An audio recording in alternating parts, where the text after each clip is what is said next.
ఓం నమ శివాయ. శంభో శంకర హరం బ్రహ్మదేవ. ఏడు కొండలవాడ యా లక్ష్మీ నరసింహస్వామి నీ పాదాల సాక్షిగా ఇప్పుడు వృషభ రాశి వారికి చూద్దాం. దమ్మ చిలకమ్మ వృషభ రాశి వారికి ఫిబ్రవరి 1 నుంచి 29 తారీఖు వరకు ఎలా ఉంది చూద్దాం.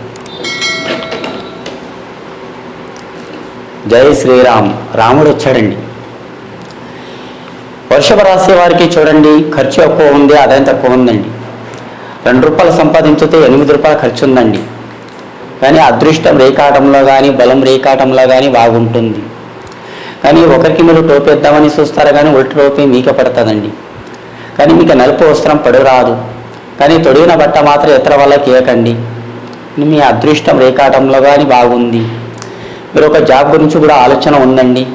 అది అవుతుందా లేదన్నట్టు మీ కోరిక ఉంది, కానీ అది తప్పకుండా అవుతుందండి. ఆ భగవంతుడు ఇచ్చిన అన్నం బట్ట మీకు మంచిగా ఉంది. కానీ శేష పనుల్లో కానీ మీకు మంచిగా ఉంది. తొడపుట్టిన వాళ్ళతోటి సుఖపడే జీవితం లేదండి. కానీ మీ అదృష్టం రేఖ బాగుంటుంది. పెద్దలకి గౌరవించే యోగం ఉంది మీ పేరు మీద. మీ అనుకున్న పనుల్లో కానీ బాగుంటుంది. మీరు ఒకరి గురించి మీరు ఆలోచిస్తారు కానీ మీ గురించి ఎవరు ఆలోచించాడండి. ఆ భగవంతుడు మీకు కాపాడుతాడు. అదృష్టం రేఖాటంలో కూడా బాగుంటుంది. ఏ పని చేసినా కానీ మంచిగా ఉంది మీ పేరు మీద. కొత్త పనులు కానీ కొత్త వ్యవహారాలు కానీ జాబ్లో కానీ ఉద్యోగంలో కానీ మంచి గడియలు ఉన్నాయండి. మీ కోరిక లెక్క శేష పనుల్లో కానీ మంచిగా ఉంది.